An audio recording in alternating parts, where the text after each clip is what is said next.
अस्सलाम वालेकुम। अच्छा जी, आप है question number 15 accounting for non current asset and depreciation का। ठीक है, क्वेश्चन नंबर 15 देख लेते हैं। Asma industries acquired a machine by making the following payments. ठीक है, अस्मा इंडस्ट्रीज ने एक मशीन को ख़रीदा है और उसके लिए कुछ पेमेंट्स करी है, जो कि ये नेट कैश प्राइस है 1,16,000 इंक्लूडिंग 16% सेल टैक्स।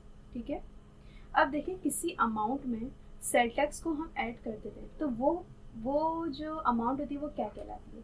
वो नेट कैश प्राइस कहलाती है? नहीं जी, वो तो इनवॉइस प्राइस कहलाती है। तो इट्स मीन कि ये इनवॉइस प्राइस है, ये नेट कैश प्राइस नहीं है। तो हमें नेट कैश प्राइस कैलकुलेट करनी होगी। ठीक है, फिर ट्रांसपोर्टेशन है 5,000, insurance in transit 6,000, fire insurance for the next 2 years 6,000, installation charges 15,000, charges to repair the damage cause during installation 3,000। ठीक है, रिक्वायर्ड में क्या करें? रिक्वायर्ड में कह रहे classify the above payments into capital expenditure and revenue expenditure. भाई यहाँ पे कोई कॉस्ट ऑफ मशीन नहीं निकालनी, कोई डेप्रिसिएशन नहीं निकालना, बस हमें क्या करना है कि ये जो पेमेंट्स दी गई है ना, इनको कैपिटल एक्सपेंडिचर में डालना, रेवेन्यू एक्सपेंडिचर में डालना। मतलब ये नहीं अपनी मर्जी से नहीं, जो कैपिटल एक्सपेंडिचर की वो कैपिटल एक्सपेंडिचर में जाएंगे और जो रेवेन्यू एक्सपेंडिचर की वो रेवेन्यू एक्सपेंडिचर में जाएंगी। वो कह रहे हैं give an entry to record acquisition of machine. Acquisition का मतलब परचेज ऑफ मशीन, मतलब परचेज ऑफ मशीन को भी रिकॉर्ड करना है and another entry to record revenue, और जो रेवेन्यू है उनको भी रिकॉर्ड करना है। आगे कह रहे हैं and another entry to record revenue expenditure by debiting journal expense account. देखिए, परचेज ऑफ मशीन को तो रिकॉर्ड करना है कि भाई ये मशीन कितने की थी। ठीक है, इसको मतलब इसके लिए हमने कितने पे करे, और इस पर जो कैपिटल एक्सपेंडिचर लिखा उन सब की जो वो एंट्रीज बनेगी, सेल टैक्स वगैरह इन सब की एंट्रीज बनेगी। लास्ट में जो हम रेवेन्यू एक्सपेंडिचर की एंट्री बनाते हैं ना, वो हम रेवेन्यू एक्सपेंडिचर के नेम से नहीं बनाएंगे, मतलब जर्नल एक्सपेंस अकाउंट के नाम से बनाएंगे। ठीक है, चलिए एंट्रीज बनाते हैं, फिर देखते हैं कि किस तरीके से बनेगी। अभी तो आप लोग कंफ्यूज हो रहे होंगे। तो सबसे पहले हमने कॉलम्स बनाया कैपिटल एक्सपेंडिचर का, रेवेन्यू एक्सपेंडिचर का, क्योंकि हमें जो पेमेंट्स दी गई हैं, जो कैपिटल एक्सपेंडिचर की उनको कैपिटल एक्सपेंडिचर में रिकॉर्ड करना है, जो रेवेन्यू एक्सपेंडिचर की उनको रेवेन्यू एक्सपेंडिचर में रिकॉर्ड करना है। तो सबसे पहले अगर देखा जाए तो सबसे पहले हम नेट कैश प्राइस देखेंगे, लेकिन नेट कैश प्राइस 1,16,000 नहीं है, इसमें इंक्लूडिंग 16% सेल टैक्स। ठीक है, अब मैं दो तरीके आप लोग को बताऊंगी, जो आप लोग को ठीक लगे आप वो तरीका अप्लाई करेगा। ठीक है, सबसे पहले मैं आप लोग को बताऊं कि भाई नेट कैश प्राइस जो होते हैं ना, वो कैश डिस्काउंट के बाद आता है। मतलब एक लिस्ट प्राइस होती है, आपने उसमें से ट्रेड डिस्काउंट माइनस करा, वो नेट ट्रेड प्राइस आ जाता है। फिर आपने कैश डिस्काउंट माइनस करा, आपके पास नेट कैश प्राइस आ जाता है। फिर उसमें आप सेल टैक्स को ऐड करते हो तो इनवॉइस प्राइस आ जाती है। तो जब इंक्लूडिंग सेल टैक्स है, इसमें सेल टैक्स जब ऐड है तो ये इनवॉइस प्राइस हुई, जबकि नेट कैश प्राइस हमें पता ही नहीं है। ठीक है, तो नेट कैश प्राइस हमें नहीं पता। ठीक है, ये किस तरीके से कैलकुलेट की जाएगी? ठीक है, ये किस तरीके से कैलकुलेट की जाएगी? तो हमने लिखा, मैं इस नेट कैश प्राइस को एक्स का नाम दे दी कि भाई एक एक्स था जिसमें हमने 16% ऐड कर दिया। मतलब एक नेट कैश प्राइस थी, हमने 16% था, कोई अमाउंट थी नहीं पता, जो हमने ऐड कर दी, तो वो अमाउंट बन गई 1,16,000 की। ठीक है, मतलब एक अमाउंट थी जिसमें हमने 16% सेल टैक्स को ऐड किया, तो ये 1,16,000 अमाउंट बन गई। अब इससे इस फॉर्मूले से हमें क्या पता चल जाएगा? हमें नेट कैश प्राइस पता चल जाएगी। तो इस एक्स को आप ऐसे ही रखिएगा, 16% को हम ओपन कर लेंगे और 1,16,000 ऐसे ही रहेगा। ठीक है, फिर आपने क्या कर देखें, यहाँ पे कुछ नहीं है, यहाँ पे 1 है, तो ये फ्रैक्शन बन गए, दो फ्रैक्शन। जब भी दो फ्रैक्शन के दरम्यान में प्लस का साइन होता है तो क्रॉस मल्टीप्लिकेशन हो जाती है। तो ये 100 जो एक्स से मल्टीप्लाई हो गया, तो ये 100x हो गया, 16 1 ज़ा 16, और नीचे की वैल्यूज आपस में मल्टीप्लाई हो जाती हैं, तो ये तो 100 ही रहेगा। ठीक है, अब ये 100 यहाँ चला गया और ये 116 बन गया, क्योंकि ये प्लस हो गया, 100 और 16 116, एक्स ऐसे आ गया, 1,16,000 भी ऐसे ही रहा, ये 100 था, वहाँ जाके मल्टीप्लाई हो गया, ये इससे मल्टीप्लाई हुआ, तो ये अमाउंट बन गई 1,16,00,000। अब ये एक्स ऐसे ही रहेगा, 1,16,00,000, और ये 116 इससे डिवाइड हो जाएगा। जब आप इससे डिवाइड करेंगे ना तो आपके पास आएगा 1 लाख। ये क्या हो गया, ये x की वैल्यू हो गई। अब आप सोचेंगे ये x था क्या, भाई ये x है नेट कैश प्राइस। तो नेट कैश प्राइस कितनी है, 1 लाख। ठीक है, तो जब भी सेल टैक्स होता है ना, सेल टैक्स देखें, लिस्ट प्राइस होती है, उसके बाद ट्रेड डिस्काउंट होता है। ट्रेड डिस्काउंट आप की जो परसेंटेज होता है वो आप किसकी लेते हैं, आप लेते हैं लिस्ट प्राइस की। ठीक है, फिर आ जाता है नेट ट्रेड प्राइस। फिर नेट ट्रेड प्राइस में से जो हम कैश डिस्काउंट माइनस कर रहे होते हैं, तो और कैश डिस्काउंट की जो परसेंटेज होती है वो हम किस अमाउंट की लेते हैं, वो लेते हैं नेट ट्रेड प्राइस की। ठीक है, तो इसी तरीके जैसे मैं आपको लिख के बता देती हूँ। चलें देखें, ये होती है लिस्ट प्राइस। ठीक है, अब मैं जब इसमें से ट्रेड डिस्काउंट को माइनस करती हूँ और उसकी हमें परसेंटेज दी जाती, कभी भी अमाउंट नहीं दी जाती, तो मैं इस अमाउंट का ट्रेड डिस्काउंट लेती हूँ, तो वो क्या आ जाता है मेरे पास, नेट ट्रेड प्राइस। ठीक है, फिर जब हम लेस करते हैं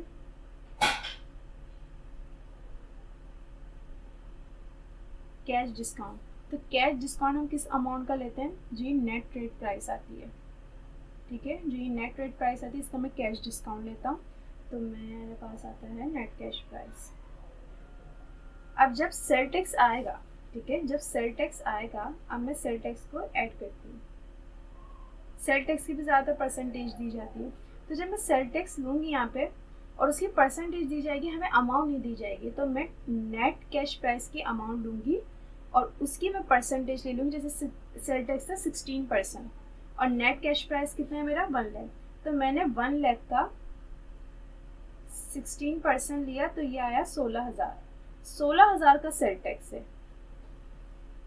ठीक है, जैसे कि हम ट्रेड डिस्काउंट लेते हैं तो वो नेट लिस्ट प्राइस का रहते हैं, कैश डिस्काउंट लेते हैं वो तो नेट ट्रेड प्राइस के रहते हैं। इसी तरीके से सेल टैक्स होगा तो वो नेट कैश प्राइस की परसेंटेज लेके आता है, क्योंकि नेट सेल टैक्स की भी परसेंटेज दी जाती है। बहुत कम ऐसा होता है कि उसकी अमाउंट दी जाए, तो उसकी परसेंटेज दी जाती है। तो हम क्या करते हैं, नेट कैश प्राइस की अमाउंट उठाते हैं, सेल टैक्स की परसेंटेज ले लेते हैं, तो हमें वो इनवॉइस प्राइस पता चल जाती है। ठीक है, तो इसी तरीके से जब हम यहाँ पर कॉलम बनाएंगे ना capital expenditure and revenue expenditure का, तो सबसे पहले हमें नेट कैश प्राइस लिखनी होगी और वो हमें अभी नहीं पता, तो हमने इस तरीके से यहाँ पे कैलकुलेट करिए। तो ये हो गया एक तरीका। दूसरा तरीका ये होता है इस तरीके से, कैलकुलेटेड नेट कैश प्राइस। ठीक है, net cash price. Net cash price किस तरीके से, कभी भी एक अमाउंट आपको दी जाए और आपको ये कह रहे हो कि सेल टैक्स इसमें इंक्लूड है।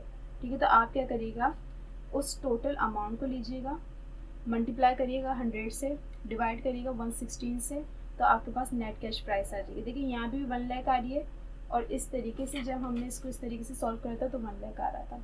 ठीक है, क्योंकि ये जो नेट कैश प्राइस दी गई है ना, ये इनवॉइस प्राइस है। अब देखिए हर किसी की, हर कोई भी अमाउंट होती है ना, उसकी परसेंटेज होती है 100। अब ये 16% भी इसमें ऐड है, तो इसकी परसेंटेज क्या होगी, 116%। ठीक है, हर किसी की जो परसेंटेज होती है वो 100 होती है। अगर इसमें मैं 16 प्लस कर दूं तो ये 116% हो जाएगा। ठीक है, अब मुझे पता लगाना है कि यार ये जो प्राइस है ना, इसमें 16% सेल टैक्स ऐड है, लेकिन जब फॉर एग्जाम्पल कि इसमें जब मैंने 16% ऐड किया था, इससे पहले इसकी अमाउंट क्या थी। ठीक है, मतलब फॉर एग्जाम्पल कि आपके पास एक अमाउंट है और इसमें आप ये सेल टैक्स ऐड कर रहे हैं, तो सेल टैक्स ऐड करने से पहले इसकी वैल्यू क्या थी, इसकी वैल्यू क्या थी। तो आप क्या करेंगे, आप इस वैल्यू को लेंगे, इसकी परसेंटेज क्या है 116%, आप इसके रेशियो जो भी इसकी परसेंटेज है उसको रिवर्स कर देंगे। देखें 116 को अगर मैं इसकी परसेंटेज लेती तो मैं क्या करती, 116 को डिवाइड कर देती 100 से, लेकिन अभी मुझे जो परसेंटेज है, परसेंटेज का जो एक फ्रैक्शन होता है उसको मैं रिवर्स कर दूंगी, तो मुझे इसकी एक्चुअल अमाउंट पता चल जाएगी। ठीक है, तो 116 को मैंने मल्टीप्लाई कर दिया 100 से, डिवाइड कर दिया 116 से, तो मुझे इसकी एक्चुअल अमाउंट पता चल गई कि भाई नेट कैश प्राइस 1 लाख था, मतलब सेल टैक्स ऐड होने से पहले इसकी अमाउंट थी ये। फिर इसमें सेल टैक्स ऐड किया गया, फिर इसकी अमाउंट हो गई 1,16,000, लेकिन 1,16,000 से पहले जो है ना ये अमाउंट 1 लाख की थी। ठीक है, तो ये नेट कैश प्राइस आ गया। अब आप इजीली जो है वो सेल टैक्स कैलकुलेट कर सकते हैं, क्योंकि ये नेट कैश प्राइस है। नेट कैश प्राइस का आप सेल टैक्स की परसेंटेज लेंगे, आपको सेल टैक्स पता चल जाएगा। So sale tax is equal to net cash price multiply by 16%। Sale tax is equal to 1 lakh multiply by 16 divided by 100। Sale tax आ गया आपके पास 16,000 का। ठीक है, अभी भी आप लोगों को कोई कन्फ्यूजन हो तो प्लीज़ ग्रुप पे शेयर करिएगा, मैं आप लोगों को अगेन बता दूंगी। ठीक है, अब हमने capital expenditure and revenue expenditure के जो है वो कॉलम्स बना लिए हैं, बस हमें जो वो पेमेंट्स को रिकॉर्ड करना है यहाँ पे। सबसे पहले थी net cash price. Net cash price यहाँ पे 1,16,000 दी हुई थी, लेकिन जो हमने कैलकुलेट करी थी वो 1 लाख की थी। ठीक है, तो यहाँ पे आप नेट कैश प्राइस लिख देंगे इस तरीके से कि भाई 1,16,000 की थी, लेकिन 16,000 का इसमें सेल टैक्स इंक्लूड था, वो हमने माइनस किया, तो नेट कैश प्राइस एक्चुअल जो थी वो 1 लाख की थी। ठीक है, नेट कैश प्राइस की बात आ जाता है सेल टैक्स की बात। सेल टैक्स भी कैपिटल एक्सपेंडिचर है, इसलिए हम इसको भी कैपिटल एक्सपेंडिचर में लिखेंगे और कैलकुलेट करेंगे कि भाई 1 लाख की नेट कैश प्राइस थी, उसका आप 16% लेंगे, आपके पास सेल टैक्स आ जाएगा। ठीक है, नेट कैश प्राइस को भी आप कैपिटल एक्सपेंडिचर में लिखिएगा, सेल टैक्स को भी आप कैपिटल एक्सपेंडिचर में लिखिएगा। सेल टैक्स की बात आ जाता है ट्रांसपोर्टेशन 5,000, ये भी कैपिटल एक्सपेंडिचर है। इंश्योरेंस इन ट्रांजिट 6,000, ये भी कैपिटल एक्सपेंडिचर है। एंड इंस्टॉलेशन चार्जेस 15,000, ये भी कैपिटल एक्सपेंडिचर है। ठीक है, इसके बाद आ जाता है, अच्छा यहाँ पे फायर इंश्योरेंस था फॉर द नेक्स्ट 2 ईयर्स का 6,000, ये रेवेन्यू एक्सपेंडिचर है। फिर इसके बाद जो था वो था charges to repair the damage cause during installation. During installation कोई पार्ट वगैरह डैमेज वगैरह हो जाता है, उसकी रिपेयरिंग के लिए कुछ कॉस्ट जाती है, तो वो रेवेन्यू एक्सपेंडिचर है। तो उसका आप रिपेयर एंड डैमेज करके 3,000 से जो है वो आप रेवेन्यू एक्सपेंडिचर में रिकॉर्ड कर देंगे। ये तो सारी पेमेंट्स को हमने क्या कर दिया, हमने रिकॉर्ड कर दिया कैपिटल एक्सपेंडिचर में एंड रेवेन्यू एक्सपेंडिचर में। तो रिक्वायर्ड 1 तो हमारी कंप्लीट हो गई। ठीक है, रिक्वायर्ड 2 जो थी वो थी कि परचेज ऑफ मशीन को रिकॉर्ड करना था और एक और एंट्री बनानी थी जिसमें रेवेन्यू को भी रिकॉर्ड करना है, लेकिन जर्नल एक्सपेंस अकाउंट के नाम से। सबसे पहले आपने जे एंट्रीज के लिए हेडिंग डाली, serial number, particular, posting reference, debit and credit. यहाँ पे कहीं भी जो है वो उधार की बात नहीं की गई। ठीक है, नेट कैश प्राइस डायरेक्ट दिए गए हैं 1,16,000, लेकिन जो हमने कैलकुलेट करे ना 1 लाख के, क्योंकि मैंने आप लोग को पहले ही बताया है कि जिस अमाउंट में सेल टैक्स इंक्लूड हो वो इनवॉइस प्राइस कहलाती है, वो नेट कैश प्राइस नहीं कहलाती। ठीक है, और हमें जो एंट्री बनानी होती है वो नेट कैश प्राइस से बनानी होती है। ठीक है, तो यहाँ पे आप पहली एंट्री क्या बनाएंगे, यहाँ पे उधार की बात नहीं करी, तो हम जो परचेज ऑफ मशीन की एंट्री बनाएंगे ना, मशीन डेबिट कैश क्रेडिट कर देंगे और यहाँ पे हम नेट कैश प्राइस की अमाउंट लिख देंगे। ठीक है, और ये मैंने जो है माइनस कर दिया कि भाई 1,16,000 की नेट कैश प्राइस थी, लेकिन 16,000 का सेल टैक्स इंक्लूड था, उसको हटा के जो नेट कैश प्राइस थे 1 लाख। ठीक है, machine debit cash credit to record acquisition of machine. Second entry बनेगी सेल टैक्स की। सेल टैक्स की जो एंट्री होगी, जो भी कैपिटल एक्सपेंडिचर होते हैं उनको मशीन के नाम से रिकॉर्ड करेंगे, जो भी फिक्स एसेट आप परचेज करें उसके नाम से।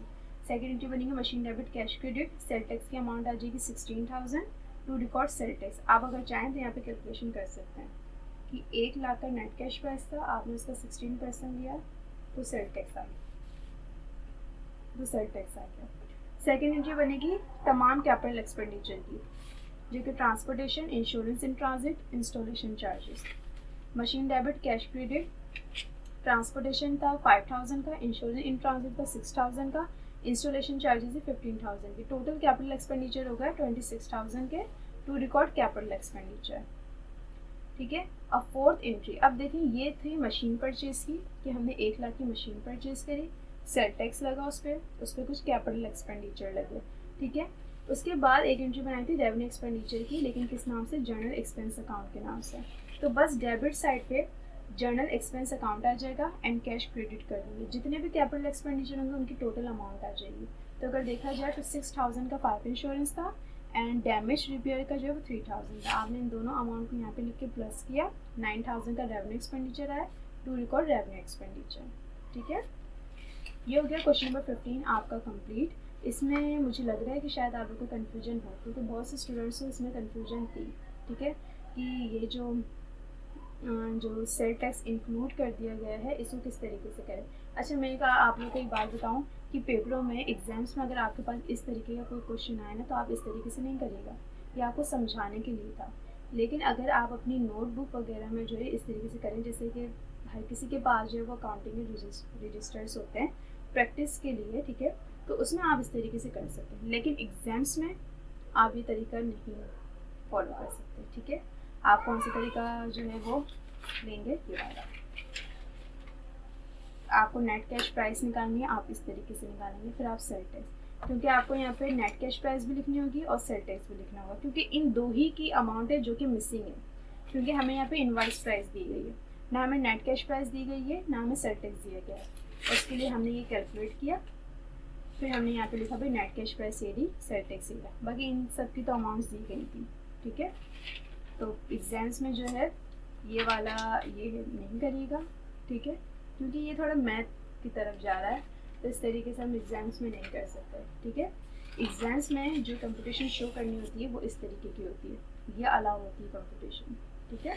सो क्वेश्चन नंबर 15 में कोई कंफ्यूजन हो तो प्लीज़ मुझसे ग्रुप पे शेयर करिएगा, आप लोग को बता दूँगी। एंड क्वेश्चन नंबर 15 जो है वो कंप्लीट हो गया है।